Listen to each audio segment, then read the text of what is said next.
Hey guys, so I'm going into New York City for two reasons. One is to clean my sensor. I've had this new camera for probably about 4 months now, and half the time it has had a spot on the sensor that I've tried cleaning multiple times. Um, I haven't been able to get it off, so I'm taking it to a professional cleaner and going to see what they can do. But I figured I've gone into the city quite a few times before and taken photos just with a lot smaller of lenses. So this time I figured I'd take my wildlife setup and carry this giant lens around into the city and see what I can get. So wish me luck and let's get to it.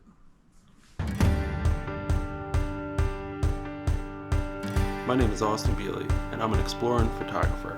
I mainly explore nature and take photos of wildlife and landscapes, but occasionally I'll find myself in a city photographing the cityscapes and the people and their interactions within it. No matter where I am, my camera is right beside me and the goal is always the same: find and capture a short-lived moment and the places these moments occur in. This is my process.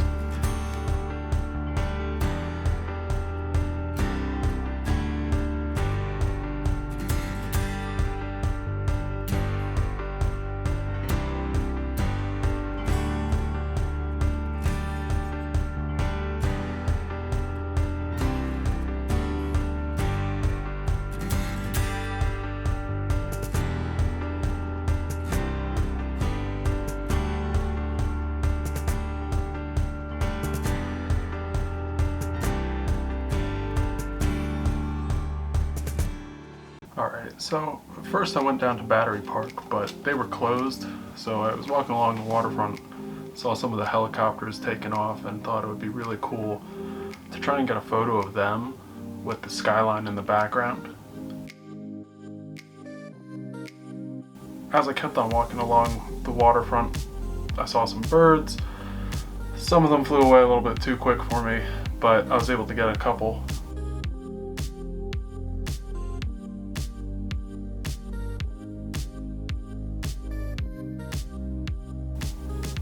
And as I kept on getting closer to the Brooklyn Bridge, I saw some seagulls, so I was just trying to get some wildlife, what was there at least. I really wanted to get the seagull with the bridge in the back, but I was just a little bit too zoomed in.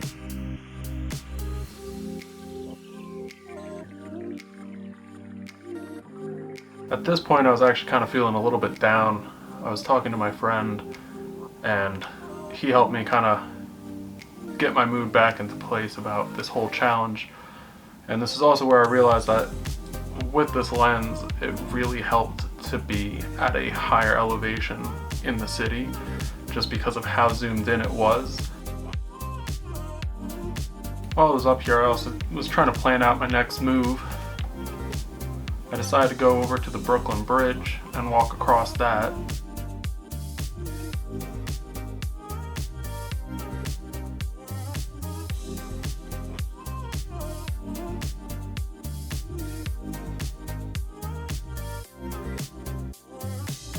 As I was trying to find my way up to the Brooklyn Bridge, I saw these kids playing some basketball and figured I might as well take some shots, see what I can get. I felt a little weird just kind of standing there waiting for them to do something. I mean, they were playing basketball, they didn't really pay attention to me, but stand there for quite a bit.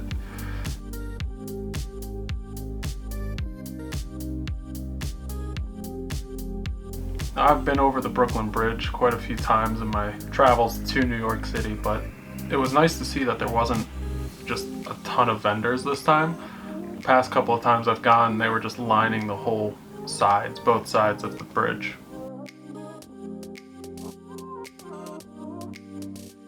Of course I tried to get a shot down at Dumbo, but again, my camera was just a little bit too zoomed in to actually get the whole experience of the Manhattan Bridge in the background. I decided to eat something at this point, so I stopped at a Shake Shack and was trying to figure out some of the next places I wanted to go. I figured out that there was a tram over to Roosevelt Island, so I was going to go up back into Manhattan and just try and walk over there, see what I could find.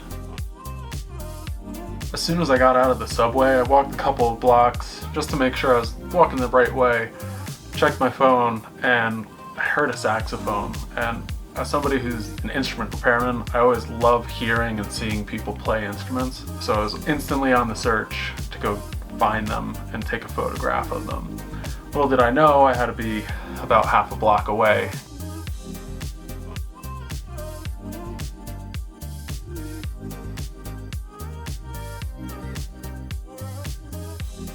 Since the tram was on the same street that Central Park started on, I decided I'd walk into the park a little bit and just kind of mosey on over the direction that I needed to go while in the park.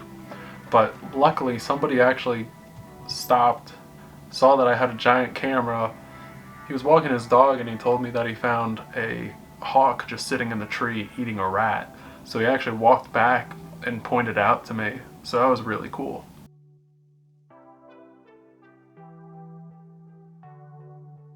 I knew there was an ice rink on the lower part of Central Park, but of course I decided to walk the wrong way. But when I got there, I decided, let me try and get some photos. Again, trying to stay up higher so I could get a clear line of view of my subject. It was a little dark, even though there was all these lights around it.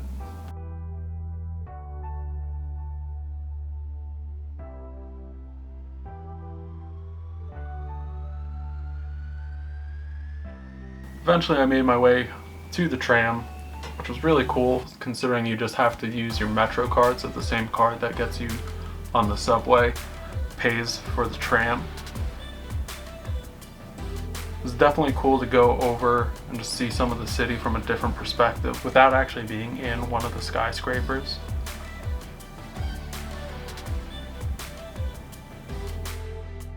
Unfortunately, Roosevelt Island wasn't much different than the rest of the city. There was a little area that was just grass and kind of a walkway, but there was still a lot of buildings. So while I was on Roosevelt Island, I decided it was time for me to go back to New Jersey so I didn't get in trouble with my drug court. One of the things that I kind of failed to mention in my What Happened video is that I'm not technically allowed to leave the state for longer than 24 hours without getting approval from the court and everybody in probation. So I was going to be in New York for about 30 hours, so I definitely needed to go back into New Jersey and then back into New York. I could have probably gotten away with it, but now that I'm recording everything, I really don't want to take the risk. So I was trying to tell you about this, but the bridge was a little bit too noisy, so I'm just going to tell you about it now.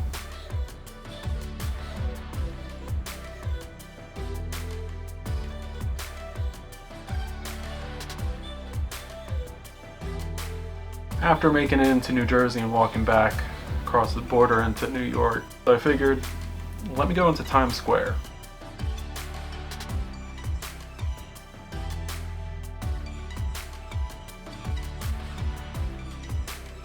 While I was walking into Times Square, I saw a lot of photographers, and they all stopped me because they noticed how big the lens is. In New York City, you really don't need a lens this big, so everybody was just kind of baffled that I brought it in.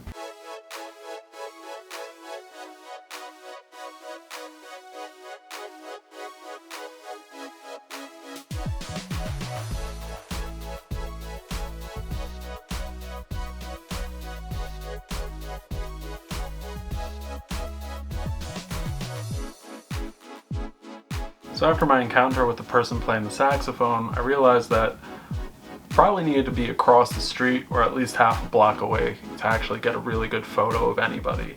But here, I was trying to get a photo of this girl dancing. It was definitely a little bit too close, but I think it still turned out pretty well. As I was taking all of Times Square in, I realized there was a DeLorean. So I walked on over and saw that it was the real deal, and the guy even looked like Doc. But again, I still had to walk about half a block away to even get a photo where the car and the full person was in it.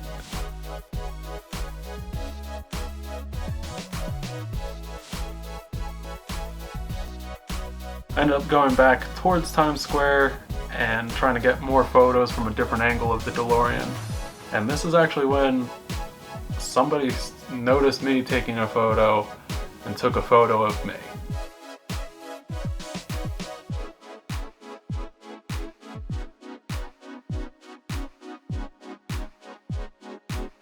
The more time I spent there, the more photographers that I actually saw, and the more came up to me. I mean, as you can see, I was pretty much surrounded. And everybody was just asking me, how far does it zoom in? How far does it zoom in? So this guy ran up the stairs and was asking to get a photo of him. So I took a photo just to show them how far as it zoomed in it actually got. And this is them all messing around with it. I figured I might as well. They all have cameras as well. And they're not going to be looking to buy this camera lens at all. Like I said, it's way too much zoom for something inside the city.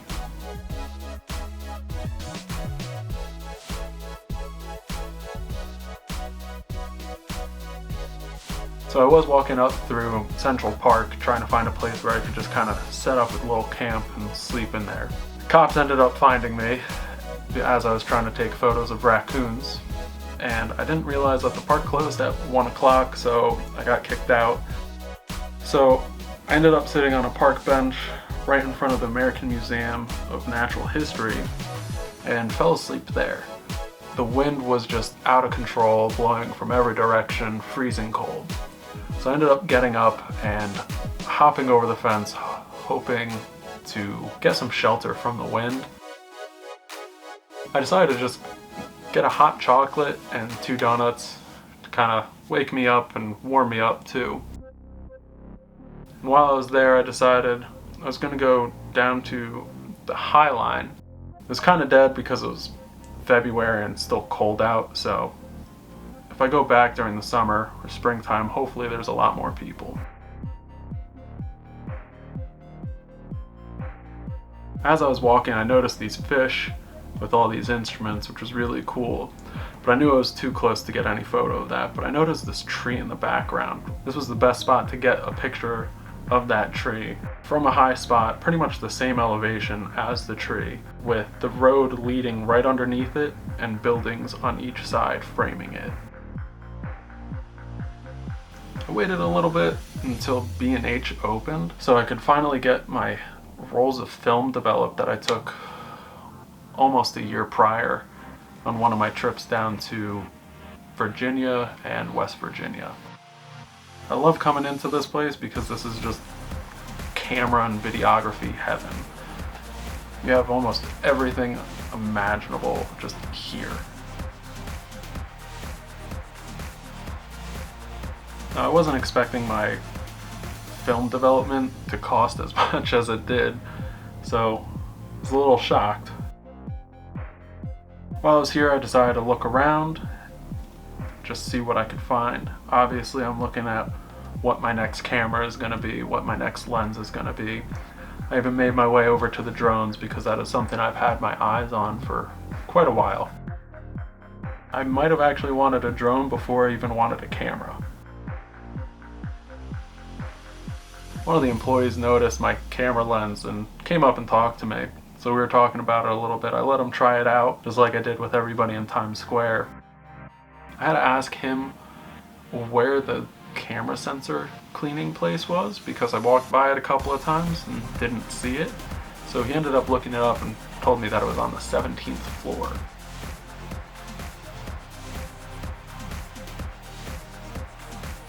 So it used to be right on the street, but they moved pretty much the same spot, just 17 floors up. They told me that my camera was going to be cleaned within 2 hours, so I was just going to walk around and enjoy, a little bit of like window shopping, just perusing other stores. But from all the walking that I did the previous day, I decided I'm just going to sit down, look at things on my phone for the next 2 hours, and get something to eat because I know that's the only way that I'm going to find a nice warm place to actually sit down for that long. My trip was coming to an end, but one last thing that I wanted to do was sit in the Oculus at the World Trade Center. I decided I'm gonna try and get some photos of people in front of these red balls, which is their Chinese New Year art display. Now, a lot of the time it was just a little bit too slow, or somebody was facing the wrong way, but I actually ended up standing there for so long that I realized that I was able to get a shot of a couple taking a photo in the reflection of the ball. And I think that's probably one of my favorite photos from here.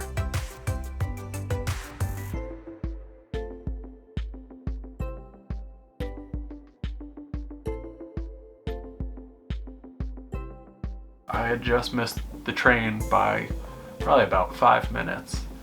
So I had to wait an hour, and as you can tell, I'm just absolutely dead tired.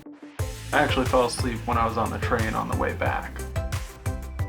Now, although this trip was a challenge, I kind of got a little dissuaded early on, but talking with my friend and having him kind of help me wrap my mind around it a little bit better in a different way definitely helped, and I was able to enjoy it so much more than what I would have if I didn't stop and take that moment to kind of resort my mind.